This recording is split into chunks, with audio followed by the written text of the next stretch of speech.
Hello दोस्तों, welcome back to our channel 85 biology. तो आज हम लोग देखने वाले हैं cell the unit of life का पार्ट थर्ड। जल्दी से एनसीईआरटी को निकाल लो और अपनी कमर की पेटी को बांध लो, क्योंकि आज हम और भी गहराई तक जाने वाले हैं सेल के चैप्टर में। चलो ज्यादा टाइम ना वेस्ट करते हुए चैप्टर को शुरू कर रहे हैं।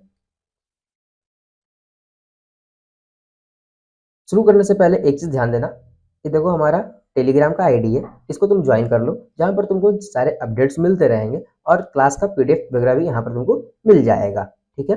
उसके बाद तुम ये इंस्टा आईडी भी हमारा ज्वाइन कर सकते हो, जहाँ पर तुमको यहाँ पर भी तुमको और भी कुछ कुछ पोस्ट मिलेंगे, जिससे कि कुछ एग्जामिनेशन रिलेटेड, जैसे कुछ क्वेश्चंस वगैरह हो गए या फिर कुछ अपडेट्स हो गया, यहाँ पर भी तुमको मिल जाएगा। और तुम डीएम भी कर सकते हो इंस्टा पे। ठीक है। तो वहाँ पर भी तुमको रिप्लाई मिलेगा। ऐसे तुम कमेंट में तो डीएम करोगे या फिर कमेंट में कुछ जब रिप्लाई करोगे या मैसेज करोगे तो उसका तो रिप्लाई मिलेगा ही। इंस्टा पे भी तुम कर सकते हो। चलो स्टार्ट करते हैं अब।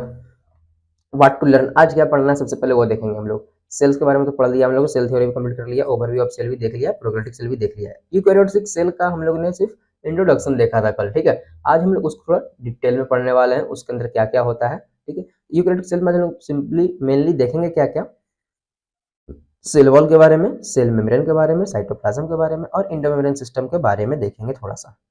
ठीक है। चलो शुरू करते हैं जल्दी से।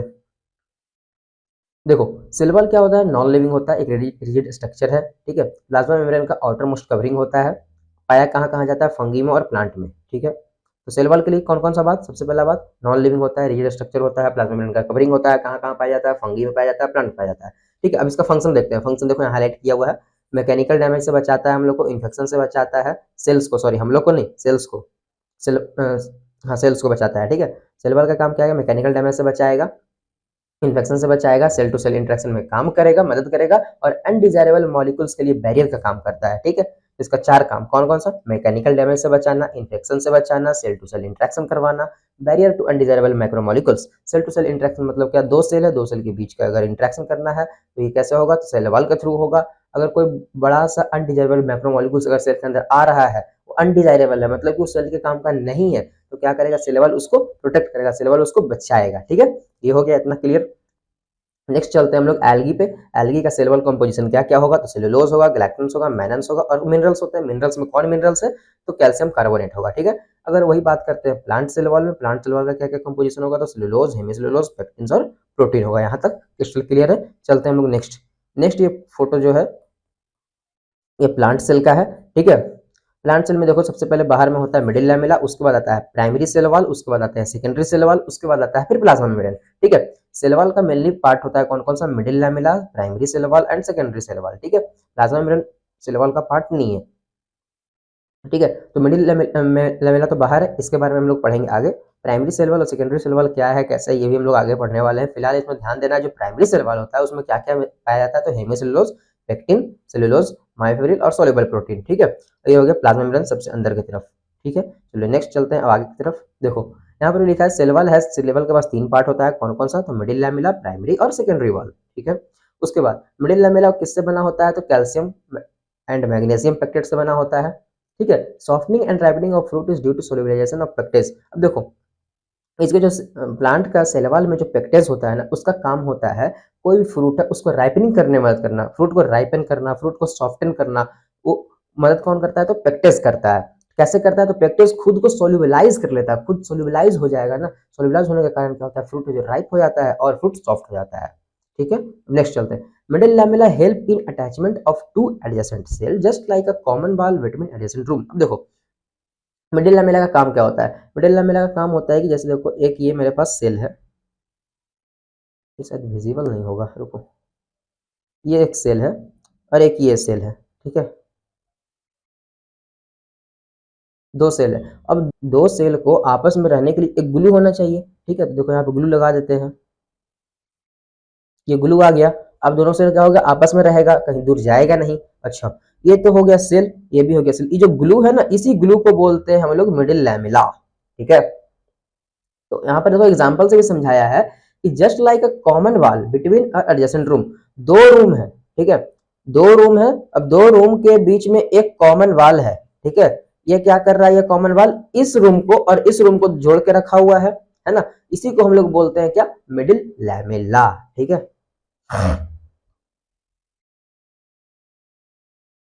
चलो आगे चलते हैं। तो देखो यहाँ पर भी ये सेल बना हुआ है, 3 सेल है, ठीक है। इसके बीच में क्या है, तीनों सेल को जोड़ के कौन रखा है, तो मिडिल लैमेला जो कि ग्लू के जैसा काम कर रहा है। मिडिल लैमेला के बाद आता है प्राइमरी वाल, फिर उसके बाद आता है सेकेंडरी वाल, फिर उसके बाद आता है अंदर प्लाज्मा मेम्ब्रेन, ठीक है। अब नेक्स्ट चलते हैं आगे। देखो primary cell wall is formed inner to the middle lamella. तो प्राइमरी सेल वॉल फॉर्म्ड होता है मिडिल लैमेला के अंदर होता है, ठीक है। In the cell wall of a young plant cell के सेल वॉल जो होता है वो प्राइमरी वाल का बना होता है, ठीक है। वहां पे जो ग्रोथ होता है वो प्राइमरी वाल के मदद से ही ग्रोथ होता है, ठीक है। और फिर जैसे जैसे प्लांट ग्रो करते जाता है ना, तो प्राइमरी वाल क्या होता है कि धीरे धीरे वो खत्म होते चल जाता है और सेकेंडरी वाल का फॉर्मेशन हो जाता है। अच्छा, जो सेकेंडरी वाल का जो फॉर्मेशन होता है वो प्राइमरी सेल वॉल के अंदर के साइड होता है, बाहर के साइड नहीं होता है। तो वही देखो यहाँ पे लिखा है secondary wall is formed on inner side towards membrane side of the cell। यहाँ पे क्वेश्चन आया चुका है एग्जाम में, यहाँ पे क्वेश्चन आपको घुमा के पूछता है, स्टेटमेंट बेस्ड क्वेश्चन दे देगा, उसमें रहेगा यहाँ पे आउटर लिखा रहेगा, तो क्या हो जाएगा, गलत हो जाएगा। यहाँ पे क्या होना चाहिए, इनर होना चाहिए। तो ये secondary wall is formed on the inner side of the cell, ठीक है। जो सेकेंडरी वॉल का फॉर्मेशन होता है वो सेल प्राइमरी सेल वॉल के अंदर के साइड में होता है, ठीक है। Cell wall and the middle lamella may be transversed by plasmodesmata which connect the cytoplasm of neighbouring cell of the this form to control passage from a small size molecule between the adjacent cell, ठीक है।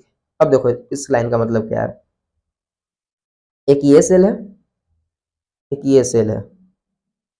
अब दोनों cell को चिपका के कौन रखा है, दोनों सेल को मतलब ग्लू के जैसा काम कौन कर रहा है, दोनों सेल को साथ में कौन रख रहा है, आपस में रखने का काम कौन कर रहा है, उसका नाम क्या है,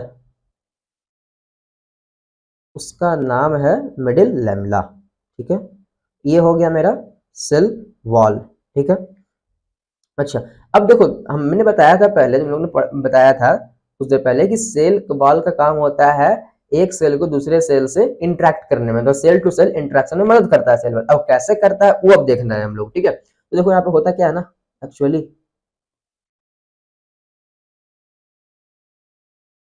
ये देखो ऐसा कट जाएगा और यहाँ से एक ट्यूब्यूल का फॉर्मेशन हो जाता है, ट्यूब लाइक स्ट्रक्चर बन जाता है, ठीक है।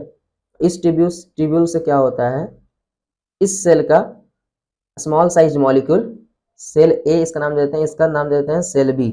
सेल ए का small size molecule cell B में जाता है और सेल बी का small size molecule cell A में जाता है, यानी कि सेल टू सेल इंटरेक्शन हो रहा है, ठीक है। अच्छा, अब ये जो ट्यूब्यूल का जो फॉर्मेशन हुआ, ठीक है, ये जो ट्यूब्यूल का फॉर्मेशन हुआ, ये इस ट्यूब्यूल का नाम क्या है, इस ट्यूब्यूल का नाम है प्लाज्मोडेस्माटा,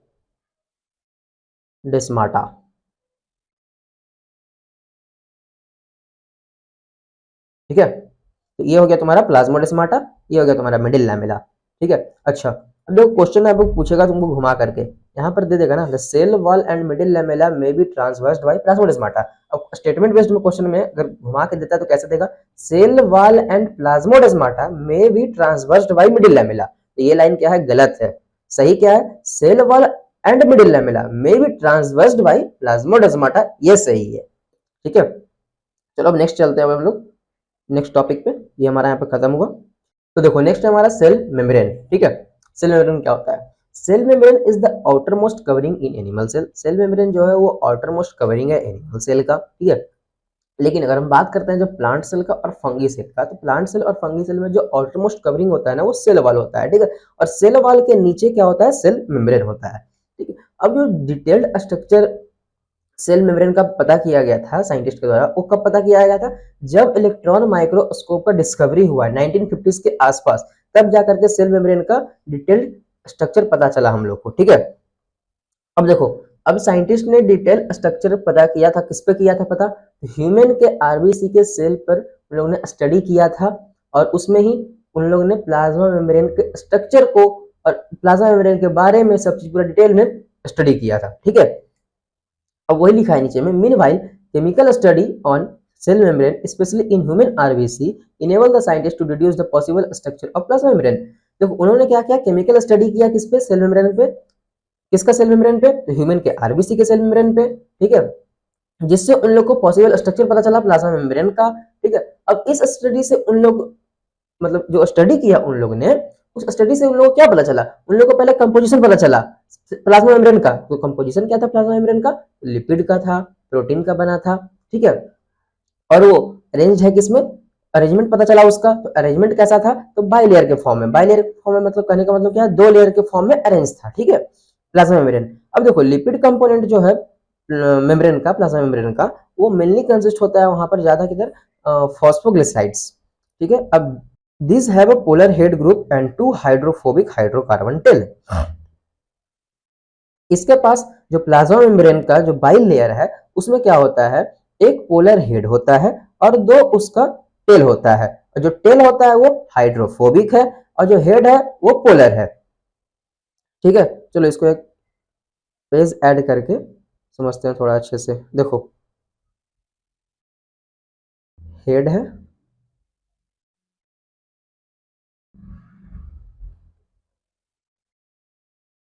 और टेल है। हेड है क्या, पोलर, टेल क्या है, नॉन पोलर। हेड है क्या, हाइड्रोफिलिक, टेल क्या है, हाइड्रोफोबिक, ठीक है। चलो अब देखते हैं आगे। दिस है वो पोलर हेड, इसके पास पोलर हेड है, और देख लो इसका स्ट्रक्चर भी देख लो कैसा होता है, स्ट्रक्चर बना ही देते हैं। ये देखो ऊपर में ये पोलर हेड हो गया इसका, और नीचे में टेल हो गया दो गो, जो कि हाइड्रोफोबिक है। दिस है polar head and group, sorry, polar head group and two hydrophobic hydrocarbon tail. Lipid are arranged within the membrane with the polar head towards the outer side and the hydrophobic tail towards the inside, ठीक है। अब देखो जो इसका head है ना, एक और पेज ऐड करते हैं फिर देखो समझ में आएगा अच्छे से। चलो देखते हैं। अब जो इसका पोलर वाला हेड है, पोलर हेड है, वो बाहर के साइड, कुछ इसका अरेंजमेंट ऐसा था, हेड हो गया बाहर साइड और टेल हो गया अंदर के साइड, हो गया ना, दो लेयर बन गया ना, ऐसा ही कुछ था। ये ऊपर में एक लेयर नीचे में, दो लेयर हो गया। इसी तरह से था लिपिड बाई लेयर। अब पढ़ो यहाँ पे लाइन क्या कहता है, lipid are arranged within the membrane with the polar head towards the outer side and the hydrophobic tail towards the inside, ठीक है। This ensure that non polar tail saturated hydrocarbon is protected from the aqueous environment. और इससे क्या होता है, जो ये क्या बोलते हैं हाइड्रोफोबिक टेल है, हाइड्रोफोबिक टेल ये पानी से बच जाता है। हाइड्रोफोबिक और हाइड्रोफिलिक का मतलब क्या होता है, हाइड्रोफोबिक जो यानी कि जो पानी से जो डरता हो, हाइड्रोफिलिक जो वाटर लविंग, फिलिक का मतलब होता है लविंग, फोबिक का मतलब होता है फियर यानी डर, ठीक है। तो जो इसका टेल था वो क्या था, हाइड्रोफोबिक था, वाटर से डरता था, इसलिए इसको अंदर कर दिया गया, ठीक है, जिससे वो पानी से, पानी के कंटेक्ट में वो आए ही नहीं, ठीक है। तो पानी के कंटेक्ट में आता कौन था, जो वाटर से जो लव करता था। तो वाटर से लव कौन करता था, यानी कि हाइड्रोफिलिक कौन था, यानी कि पोलर जो था। तो पोलर कौन था, तो पोलर हेड था। तो हेड कहां हो गया, बाहर के साइड, सिंपल। चलो नेक्स्ट देखते हैं। This ensure that the non polar tell of saturated hydrocarbon is protected from the aqueous environment. Phospholipid membrane can also contain cholesterol. जो फॉस्फोलिपिड मेम्ब्रेन था उसमें कोलेस्ट्रॉल भी था, ठीक है। along with the लिपिड के साथ साथ प्रोटीन और कार्बोहाइड्रेट भी पाया जाता है लिपिड लेयर में, ठीक है। अप्रोक्सीमेटली 52% प्रोटीन होता है और 40% लिपिड होता है, ठीक है। अच्छा अब ये कहां पर होता है ये भी ध्यान देना, ये ह्यूमन के आरबीसी वाले सेल में यानी इरिथ्रोसाइट में होता है। इरिथ्रोसाइट का ये कंपोजिशन दिया हुआ है, इरिथ्रोसाइट में 52% प्रोटीन है और 40% लिपिड है। अगर हम बात करें नर्व सेल का तो वहां पर अलग कंपोजिशन होगा, ठीक है। अगर कोई और से ले लेंगे दूसरा सेल तो दूसरे सेल में अलग कंपोजिशन होगा, लेकिन ह्यूमन आरबीसी का सिर्फ बात किया गया, ह्यूमन आरबीसी दिया रहेगा तो ही हमको मारना है क्या, 52% प्रोटीन एंड 40% लिपिड, ठीक है। बट ऐसे एनसीईआरटी में देखोगे तो आरबीसी का ही बात किया है, तो ऐसे पूछेगा, पूछना तो नहीं चाहिए एग्जामिनर को, बाहर से पूछेगा भी नहीं, चांसेस भी बहुत कम है कि बाहर से पूछे, ठीक है। चलो यहाँ तक हो गया। अब देखो इसको याद कैसे करना, 52% प्रोटीन एंड 40% लिपिड। एग्जाम में यहाँ पे कंफ्यूज करोगे कि 52% प्रोटीन था कि 52% लिपिड था। देखो पहले चलो लिखते हैं प्रोटीन हम लोग, PROTEIN प्रोटीन हो गया। अब लिपिड LIPID, ठीक है। इतना सिर्फ याद रखो, 52 और 40 दिया हुआ डाटा, अब किसमें क्या होगा वो हम बता रहे हैं, ठीक है। LIPIDS लिपिड से याद रखो, चलो ठीक है। अब देखो प्रोटीन में काउंट करो कितने वर्ड हैं, 1 2 3 4 5 6 7, यहाँ पे टोटल 7 वर्ड है, इसमें काउंट करो 1 2 3 4 5 6, इसमें 6 वर्ड है। ठीक है, देखो 7 है ज्यादा, 6 है कम, तो ज्यादा वाले में ज्यादा परसेंट यानी 52%, कम वाले में कम परसेंट यानी 40%। ऐसे तुम इसको याद रख सकते हो निमोनिक्स। और भी टिप्स होंगे तो कमेंट में बताना मुझे भी। ठीक है, चलो अब देखो, the membrane is lipid by layer having a protein embedded into it. अब जो लिपिड बाय लेयर है मेम्ब्रेन, उसमें प्रोटीन भी एम्बेडेड होता है। ठीक है, या तो प्रोटीन अब ऐसे इसके दोनों लेयर के बीच में हो सकता है या फिर लेयर के ऊपर में हो सकता है। ठीक है, तो इसको भी दो पार्ट में बांटा गया है प्रोटीन को भी। ठीक है, एक को बोला जाता है इंट्रिंसिक प्रोटीन, एक को बोला जाता है एक्सट्रिंसिक प्रोटीन। एक्सट्रिंसिक प्रोटीन जो कि बाहर में हो, प्लाज्मा मेम्ब्रेन के ऊपर में हो। इंट्रिंसिक बोला जाता है जो कि प्लाज्मा मेम्ब्रेन के बीच में हो। ठीक है, देखो तो वही लिखा, प्रोटीन प्रेजेंट इनसाइड, जो इनसाइड हो उसको इंट्रिंसिक एंड आउटसाइड उसको extrinsic. Fluid mosaic model is most recent model proposed by Singer and Nicolson in 1972।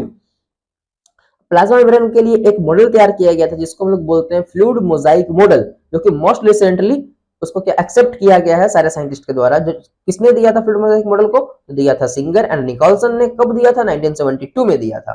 ठीक है, इस मॉडल के द्वारा हम लोग को क्या पता चलता है कि जो लिपिड बाइलेयर है यानी प्लाज्मा मेम्ब्रेन है वो क्या है, क्वासी फ्लूइड नेचर का होता है।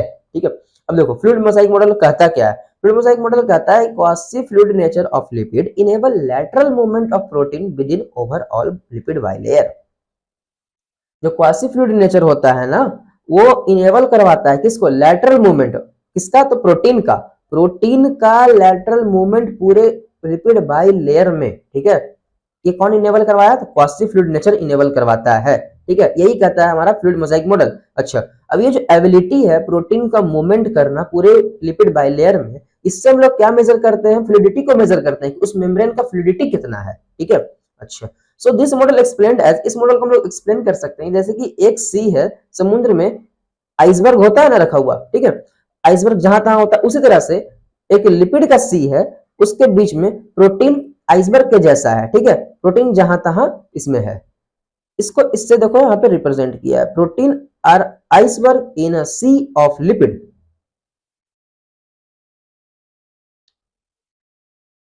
चलो नेक्स्ट चलते हैं आगे।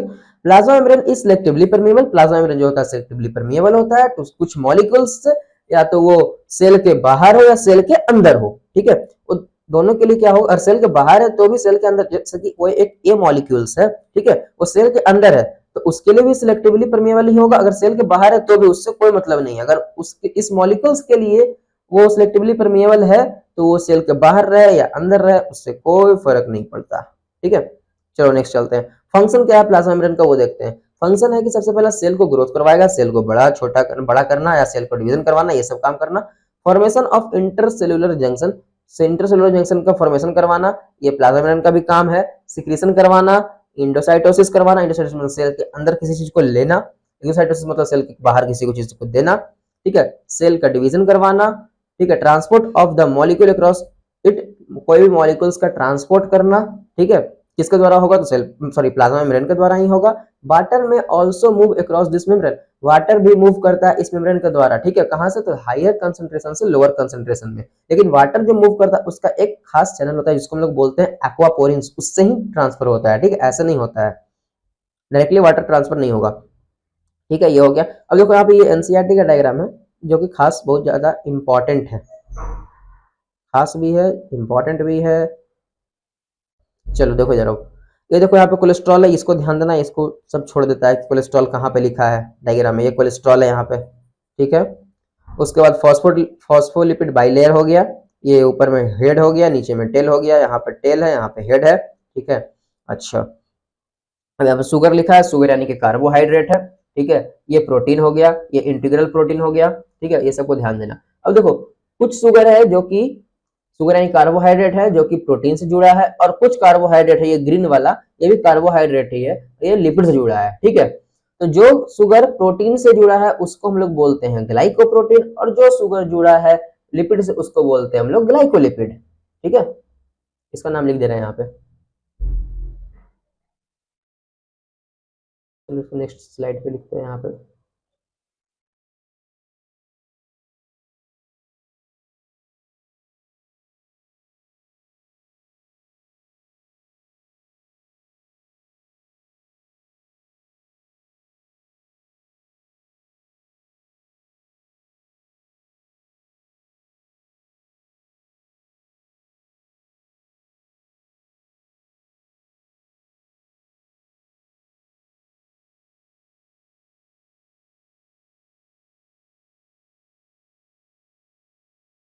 तो कार्बोहाइड्रेट प्लस प्रोटीन को हम लोग क्या बोलेंगे? ग्लाइकोप्रोटीन। और कार्बोहाइड्रेट प्लस लिपिड को क्या बोलेंगे? ग्लाइको सॉरी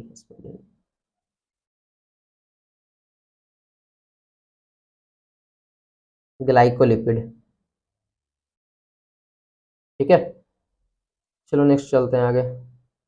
और कुछ छूटा तो नहीं ना? नहीं, और कुछ नहीं छूटा। चलो ठीक है। अब देखो, मूवमेंट ऑफ वाटर जो है उसको हम लोग क्या बोलते हैं? ऑस्मोसिस बोलते हैं। ऑस्मोसिस के द्वारा क्या होता है? वाटर का मूवमेंट होता है। ठीक है, अब देखो ऑस्मोसिस क्या होता है? ऑस्मोसिस कहते हैं जिसको कि movement of solvent from low to high solute concentration. Osmosis में होता है ना कि पहले जो कंसंट्रेशन टर्म है उसको हम लोग डिफाइन करते हैं सॉलिड मॉलिक्यूल्स के लिए। ठीक है, सॉलिड देखो यहाँ पर सॉलिड मॉलिक्यूल्स, ये रेड वाला जितना है सब सॉलिड है यहाँ पे। ठीक है, तो यहाँ पर देखोगे तो रेड वाला मॉलिक्यूल्स कम है और यहाँ पर रेड वाला ज्यादा है। ठीक है, तो यहाँ पर सॉल्यूट का अगर देखा, सॉल्यूट के रिस्पेक्ट में देख रहे हैं तो जो कंसंट्रेशन है वो क्या है? लो है। यहाँ पर कंसंट्रेशन हाई है सॉल्यूट का। ठीक है, अब ओस्मोसिस में क्या होता है? लो कंसंट्रेशन से हाई कंसंट्रेशन की तरफ जाता है। अब जाता कौन है? सॉल्यूट नहीं जाता है, सॉल्वेंट जाता है। तो वही देखो यहाँ पर जा रहा है, सॉल्वेंट मॉलिक्यूल इधर गया।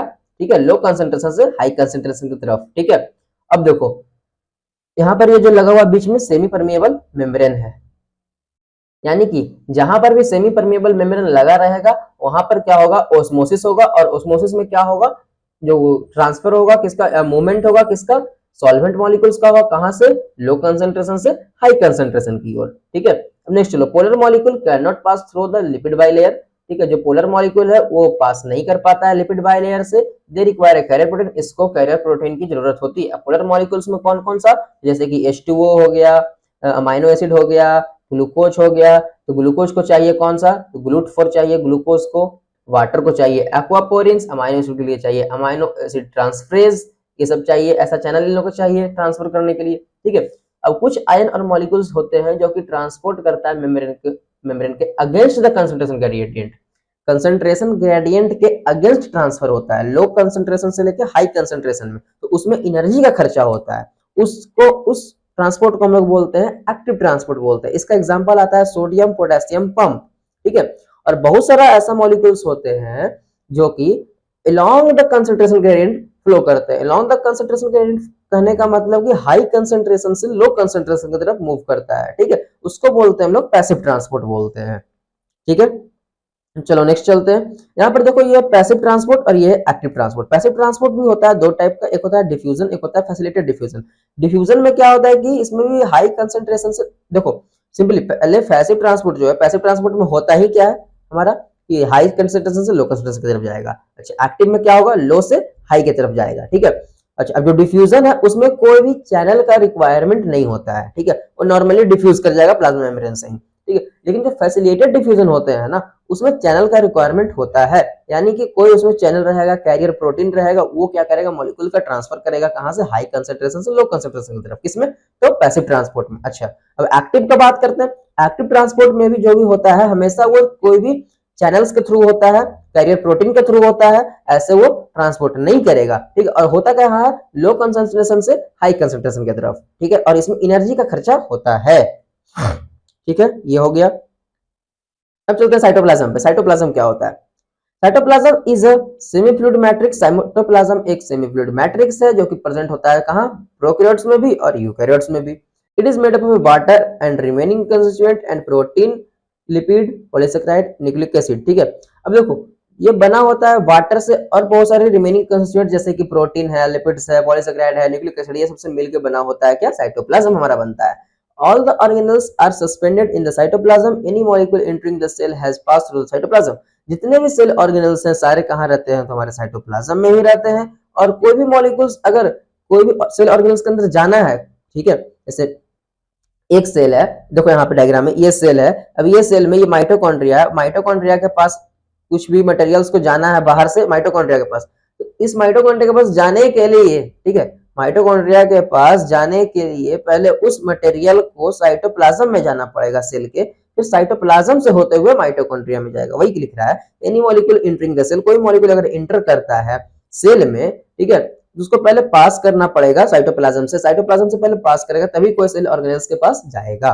ठीक है, cytoplasm is the main arena of cellular activity. Cytoplasm ऐसा अरीना है जहां पे सेलुलर एक्टिविटी का, जो कि प्लांट सेल में भी होता है और एनिमल सेल में भी होता है। प्लांट सेल बोलो, एनिमल सेल बोलो या प्रोकैरियोटिक कैरियोटिक जो बोलो, सब में कहीं भी देखोगे जो मेन एरिना होता है सेलुलर एक्टिविटी का वो साइटोप्लाज्म ही होता है। The cell organelles exchange material through cytoplasmic matrix. अब देखो सेल ऑर्गेनेल्स भी अपना मटेरियल को एक्सचेंज करते हैं किसके थ्रू, साइटोप्लाज्म के थ्रू ही। ठीक है, ये हो गया तुम्हारा प्लाज्मा मेम्ब्रेन, ये हो गया तुम्हारा न्यूक्लियर मेम्ब्रेन, ये दोनों के बीच में जो है साइटोप्लाज्म सारा भरा हुआ है, जितना भी मटेरियल सब साइटोप्लाज्म है। ठीक है, चलो नेक्स्ट चलते हैं हम लोग इंडो मेम्ब्रेन सिस्टम पे। ठीक है, इंडो मेम्ब्रेन सिस्टम क्या होता है? While each of the membrane organelles is distinct in terms of structure and function, many of these are considered together as endomembrane system because of their functions or coordination। ठीक है, एक cell के अंदर जितने भी मेम्ब्रेनस ऑर्गेनेल्स हैं सबका function या फिर सबका स्ट्रक्चर अलग अलग होता है, लेकिन उसमें से बहुत ऐसे भी होते हैं जिनका फंक्शन एक कोऑर्डिनेट वे में होता है। ठीक है, हम इनोवेशन सिस्टम उसको बोलेंगे जिसका फंक्शन क्या होता है, कोऑर्डिनेट वे में होता है, मतलब इसके बाद ये, इसके बाद ये, इसके बाद ये, ऐसे करके कोऑर्डिनेट वे में होता है। उस सारे पार्ट को हम लोग बोलते हैं इंडो मेम्ब्रेन सिस्टम। ठीक है, Indo membrane system including endoplasmic reticulum. देखो इंडो मेम्ब्रेन सिस्टम में आता क्या है, इंडोप्लाज्मिक रेटिकुलम आएगा, गोल्गी कॉम्प्लेक्स आएगा, लाइसोसोम आएगा, वैक्यूल्स आएगा। ठीक है, चार चीज आते हैं।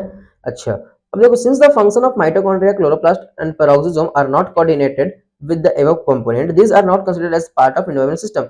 लेकिन जब बात करते हैं हम लोग माइटोकॉन्ड्रिया का, क्लोरोप्लास्ट का, पेरोक्सिसोम का, तो इन लोगों का जो फंक्शन कोऑर्डिनेट वे में काम नहीं करता, इसलिए हम लोग इसको इंडो मेम्ब्रेन सिस्टम का पार्ट नहीं मानते हैं। ठीक है, देखो ये न्यूक्लियस है, न्यूक्लियस से लगा है इंडोप्लाज्मिक रेटिकुलम, फिर ये गोल्गी बॉडी लाइसोसोम, फिर वैक्यूल्स, ये सारे चीज है ना, सबका काम क्या कोऑर्डिनेट वे में होता है। तो जो इसका काम भी कोऑर्डिनेट वे में होता है ना, उसको हम लोग क्या करते हैं, इंडो मेम्ब्रेन सिस्टम के अंदर रखते हैं। ठीक है, ठीक है, तो इसी के साथ हम लोग शुरुआत करते हैं सबसे पहला हमारा endomembrane system endoplasmic reticulum के साथ। इंडोप्लाज्मिक रेटिकुलम क्या होता है? देखो, electron microscope study of eukaryotic cell. Electron microscope से जब स्टडी किया गया यूकैरियोटिक सेल का, तो पता चला कि एक नेटवर्क होता है, रेटिकुलम बोलते हैं नेटवर्क को ही। ठीक है, ट्यूबुलर स्ट्रक्चर होता है, स्कैटर्ड होता है साइटोप्लाज्म में। ठीक है, ट्यूबुलर स्ट्रक्चर स्कैटर्ड होता है साइटोप्लाज्म में नेटवर्क के जैसा, उसी को हम लोग बोलते हैं इंडोप्लाज्मिक रेटिकुलम। ठीक है, अब देखो इंडोप्लाज्मिक रेटिकुलम आ गया। अब क्या होता है, जैसे कि ये सेल है, अब सेल के अंदर यहाँ पे लगा हुआ है तुम्हारा इंडोप्लाज्मिक रेटिकुलम। ये क्या करेगा ना, ये सेल्स के साइटोप्लाज्म को डिवाइड कर देता है दो पार्ट में, एक होता है लुमिनल, एक होता है एक्स्ट्रा लुमिनल। लुमिनल जो कि इंडो मेम्ब्रेन सिस्टम के सॉरी इंडोप्लाज्मिक रेटिकुलम के अंदर हो उसको बोलते हैं हम लोग लुमिनल, और जो इंडोप्लाज्मिक रेटिकुलम के बाहर में हो उसको बोलते हैं हम लोग साइटो एक्स्ट्रा लुमिनल। तो वही दिखा है यहाँ पे, endoplasmic reticulum divide the intercellular space. Endoplasmic reticulum divide करता है इंटरसेल्युलर स्पेस को दो डिस्टिंक्ट कंपार्टमेंट में, पहला लुमिनल जो कि इंडोप्लाज्मिक रेटिकुलम के अंदर में हो, और एक एक्स्ट्रा लुमिनल जो कि साइटोप्लाज्म वाला पार्ट को बोलते हैं हम लोग। ठीक है, इंडोप्लाज्मिक रेटिकुलम बेयर राइबोसोम। अब इंडोप्लाज्मिक रेटिकुलम के पास राइबोसोम भी होता है उसके सरफेस पे, उसको हम लोग बोलते हैं रफ इंडोप्लाज्मिक रेटिकुलम, और जिस इंडोप्लाज्मिक रेटिकुलम के पास राइबोसोम नहीं होगा उसको बोलते हैं हम लोग स्मूथ इंडोप्लाज्मिक रेटिकुलम। क्योंकि ये देखो ये भी एनसीईआरटी का डायग्राम है, यहाँ पे देखो ये न्यूक्लियस है, इसको बोला न्यूक्लियस, ये फिर ये न्यूक्लियस स्पोर हो गया, फिर उसके बाद ये रफ इंडोप्लाज्मिक रेटिकुलम, देखो सब पे राइबोसोम लगा हुआ है, फिर ये राइबोसोम यहाँ पे दिखाया है, उसके बाद स्मूथ इंडोप्लाज्मिक रेटिकुलम जहाँ पे कोई भी राइबोसोम लगा हुआ नहीं है। ठीक है, नेक्स्ट चलते हैं। देखो endoplasmic reticulum exist in three form. तो इंडोप्लाज्मिक रेटिकुलम है ये तीन फॉर्म में एग्जिस्ट करता है, सिस्टर्ने के फॉर्म में, वेसिकल्स के फॉर्म में और ट्यूब्यूल्स के फॉर्म में। सिस्टर्ने वाला होता है जो रफ इंडोप्लाज्मिक रेटिकुलम में होता है, और वेसिकल्स और ट्यूब्यूल्स स्मूथ इंडोप्लाज्मिक रेटिकुलम में होता है। सिस्टर्ने का कुछ स्ट्रक्चर ऐसा है, वेसिकल्स ये हो गया, और ट्यूब्यूल्स का स्ट्रक्चर ऐसा होता है। ठीक है, अब देखो दीज आर फ्लैट। सिस्टर्ने कैसा होता है, सिस्टर्ने के बारे में लिखा है, ये फ्लैट होता है, इंटरकनेक्टेड होता है और सैक लाइक होता है। पार्ट पाया जाता है बंडल्स में जहां पे लाई करता है पैरेलली एक दूसरे से। अच्छा, वेसिकल्स ये ओवल होता है, राउंड होता है और अपीयर करेगा वैक्यूल्स के जैसा, ये आइसोलेटेड फॉर्म में रहता है साइटोप्लाज्म में। ट्यूब्यूल्स कैसा होगा कि ये भी एक ट्यूब्यूल लाइक एक्सटेंशन होता है, जहाँ पे ये ब्रांच भी हो सकता है, अनब्रांच भी हो सकता है। ठीक है, अच्छा, और ये कनेक्टेड होता है किसके द्वारा, सिस्टर्ने के द्वारा और वेसिकल्स के द्वारा, कनेक्टेड विद सिस्टर्ने और वेसिकल्स, जिससे क्या फॉर्म करता है, रेटिकुलर सिस्टम को एक फॉर्मेशन करता है ट्यूब्यूल्स। जब ट्यूब्यूल्स सिस्टर्ने और वेसिकल्स के द्वारा जुड़ता है तो रेक्टेंगुलर सिस्टम का फॉर्मेशन करता है। ठीक है, ट्यूब्यूल्स का स्ट्रक्चर कैसा होगा, इरेगुलर, रेगुलर या फिर ब्रांच अनब्रांच हो सकता है। अच्छा, वेसिकल्स को हम लोग क्या बोलते हैं, माइक्रोजोम भी बोलते हैं।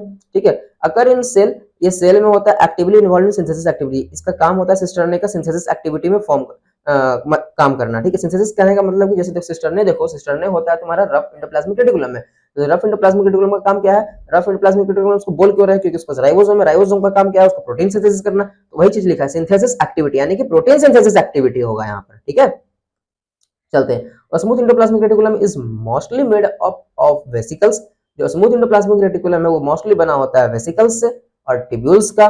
ठीक है, रफ एंडोप्लाज्मिक रेटिकुलम जो बना होता है सिस्टर्ने का बना होता है। अच्छा, स्मूथ एंडोप्लाज्मिक रेटिकुलम में वो क्या का मेजर साइट है, तो वहां पे सिंथेसिस होता है लिपिड का। ठीक है, सिंथेसिस ऑफ लिपिड, लिपिड का सिंथेसिस होगा। अच्छा, जो एंडोप्लाज्मिक रेटिकुलम है वो इंगेज होता है सिंथेसिस, और कुछ को भी सिंथेसिस करता है, स्टोरेज करता है किसका, ग्लाइकोजन का, फैट्स का, स्टेरॉइड्स का। ठीक है, स्टेरॉइड्स में कौन, स्टेरॉल्स में कौन कौन से, तो liver cell, adipose cell, muscle cell, retinal cell, ये सारे हो गए। ठीक है, अब देखो जो रफ सेल है ना, sorry rough endoplasmic reticulum is frequently observed in the cell activity involved in protein synthesis and secretion. अब जो रफ एंडोप्लाज्मिक रेटिकुलम है उसका मेनली काम क्या होता है, प्रोटीन सिंथेसिस और सिक्रेशन में। ठीक है, they are extensive and continuous with the outer membrane of the nucleus. अब जो रफ एंडोप्लाज्मिक रेटिकुलम है वो आउटर, देखो इसे डायग्राम से समझो, जैसे कि न्यूक्लियस है। ठीक है, अब ये न्यूक्लियस से यहां से निकला तुम्हारा एंडोप्लाज्मिक रेटिकुलम। ठीक है, ये हुआ। अब ये जो एंडोप्लाज्मिक रेटिकुलम है ये निकलेगा साथ में जो रहता है, इस न्यूक्लियस के साथ में जो एंडोप्लाज्मिक रेटिकुलम रहता है ना, वो होता है रफ एंडोप्लाज्मिक रेटिकुलम। ठीक है, और जो स्मूथ एंडोप्लाज्मिक रेटिकुलम होगा न्यूक्लियस के बगल में होगा, इसके साथ में अटैच नहीं होता है, वो बगल में होता है, किसके फॉर्म में, तो ट्यूब्यूल्स के फॉर्म में, वेसिकल्स के फॉर्म में, ऐसे करके रहता है। ये सारे हो गए हमारे स्मूथ एंडोप्लाज्मिक रेटिकुलम। ठीक है, और जो साथ में इसके साथ में रहता है, मतलब चिपका हुआ रहता है न्यूक्लियस से ही, वो होता है मेरा रफ एंडोप्लाज्मिक रेटिकुलम। ठीक है, चलो नेक्स्ट चलते हैं हम लोग गोल्जी एपैरेटस। तो देखो कैमिलो गोल्जी नाम का साइंटिस्ट थे जिन्होंने डिस्कवर किया था गोल्जी एपैरेटस को, कब, 1898 में। इन्होंने फर्स्टली देखा था कि डेंसली स्टेन कलर का रेटिकुलेट स्ट्रक्चर होता है जो कि न्यूक्लियस के पास पाया जाता है, लेकिन ये प्रोकैरियोट्स में एब्सेंट होते हैं, लेकिन यूकैरियोट्स में ये प्रेजेंट होते हैं। ठीक है, इसका शेप होता है फ्लैट लाइक डिस्क शेप होता है और सिस्टर्ने लाइक होता है। ठीक है, इसका डायमीटर जो है वो 0.5 माइक्रोमीटर से लेकर के 0.1 माइक्रोमीटर तक जाता है। These are stacked parallel to each other, ये स्टैक के जैसा पैरेलली रहते हैं एक दूसरे से। ठीक है, अच्छा, उसके बाद varied number of cisternae are present in Golgi complex. Varied number of cisternae present होते हैं गोल्जी कॉम्प्लेक्स में, मतलब बहुत सारे नंबर में प्रेजेंट होता है सिस्टर्ने गोल्जी कॉम्प्लेक्स में। The Golgi cisternae are concentrically arranged, जो गोल्जी का जो सिस्टर्ने होता है वो कॉन्सेंट्रिकली अरेंज्ड होता है। एक फेस जो है गोल्जी एपैरेटस का वो कॉन्वेक्स होता है, दूसरा फेस जो है वो कॉनकेव होता है। अब जो कॉन्वेक्स वाला साइड है उसको हम लोग सिस फेस भी बोलते हैं और फॉर्मिंग फेस बोलते हैं, और जो कॉनकेव साइड वाला फेस होता है उसे हम लोग ट्रांस फेस भी बोलते हैं और मैच्योरिंग फेस भी बोलते हैं। अब देखो सिस और ट्रांस फेस जो है ना वो ओरिजिनली दोनों अलग अलग है, लेकिन अंदर से दोनों इंटरकनेक्टेड है। अगर बाहर से देखोगे सिस और ट्रांस को तो लगेगा अलग अलग, लेकिन अंदर से दोनों क्या रहेंगे, इंटरकनेक्टेड है एक दूसरे से। ठीक है, चलते हैं next. The forming face receive the vesicles from the endoplasmic reticulum. अब देखो जो न्यूक्लियस है ना, न्यूक्लियस के पास में, यहीं पर डायग्राम बना दे रहा हूँ इसी में, देखो ये तुम्हारा न्यूक्लियस है, न्यूक्लियर मेम्ब्रेन। ठीक है, अब देखो जो न्यूक्लियस के जो पास में रहता है ना जो फेस, उस फेस को हम लोग बोलते हैं सिस फेस। ठीक है, और जो न्यूक्लियस से जो दूर रहता है उसको बोलते हैं ट्रांसफेस, जो कि रहता है प्लाज्मा मेम्ब्रेन के पास। ये हो गया। चलो अब नेक्स्ट देखते हैं आगे, आगे क्या कह रहा है।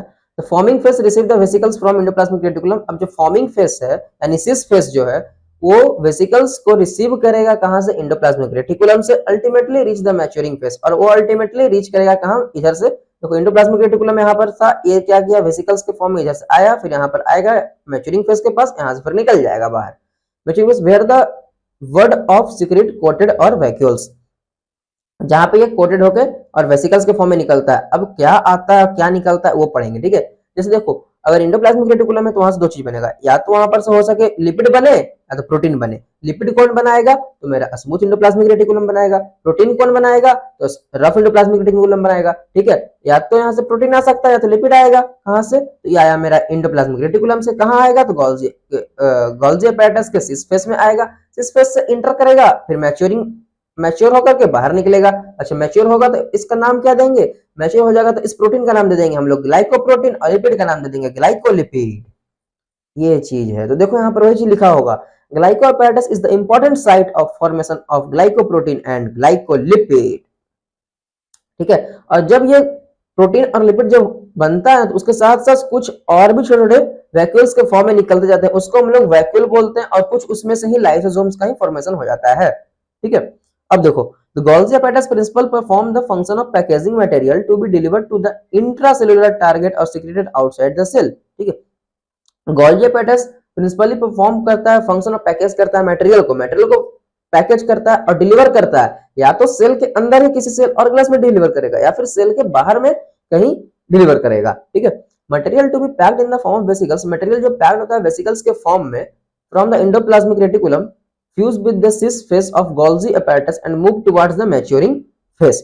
जो मटेरियल जो पैक्ड होता है वेसिकल्स के फॉर्म में, वो सबसे पहले एंडोप्लाज्मिक रेटिकुलम से सिस फेस से निकलेगा और गोल्जी apparatus के सिस फेस के साथ फ्यूज करके वो मूव करेगा अंदर में और मैच्योरिंग फेस से बाहर निकलेगा। ठीक है, अच्छा, this explain why the Golgi apparatus remain in close association with the endoplasmic reticulum. और इससे हम लोग को पता चलता है कि क्यों गोल्जी apparatus एंडोप्लाज्मिक रेटिकुलम के साथ में क्लोज एसोसिएशन बना के रहता है, क्योंकि एंडोप्लाज्मिक रेटिकुलम से जो भी चीज निकला बन के वो क्या करेगा, गोल्जी apparatus उसको अपने पास लेगा सिस फेस से और उसको मैच्योरिंग फेस से निकालेगा, उसको मैच्योर करके या फिर उसको कोटेड करके। ठीक है, या तो उसको वैक्यूल्स के फॉर्म में निकाल दे, लाइसोसोम के फॉर्म में निकाल दे, या फिर उसको ग्लाइकोप्रोटीन ग्लाइकोलिपिड के फॉर्म में निकाल दे। ठीक है, इस चीज हो ये हो गया। फिर उसके बाद देखते हैं number of protein synthesis by ribosome on the endoplasmic reticulum are modified in cisternae of the Golgi apparatus before they are released from the trans face. ठीक है,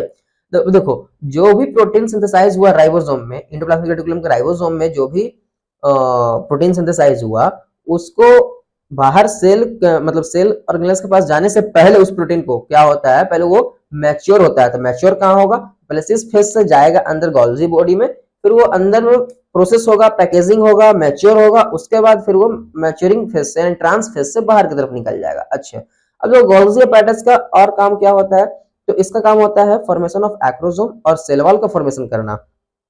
ठीक है, सेल वॉल हो गया, प्लाज्मा मेम्ब्रेन हो गया, सेल मेम्ब्रेन हो गया, इस सब का फॉर्मेशन कौन करता है, तो गोल्जी apparatus करता है। अब बात करते हैं न्यूक्लियस मेम्ब्रेन का फॉर्मेशन कौन करता है, तो एंडोप्लाज्मिक रेटिकुलम फॉर्म करता है किसको, न्यूक्लियर मेम्ब्रेन को। ठीक है, तो बस आज के लिए इतना ही था। Thank you so much. तो वीडियो पसंद आया हो तो लाइक जरूर करना और कमेंट में बताना क्या समझ आया और क्या समझ नहीं आया। सो पार्ट 4 भी जल्द ही आएगा। So keep learning and keep growing.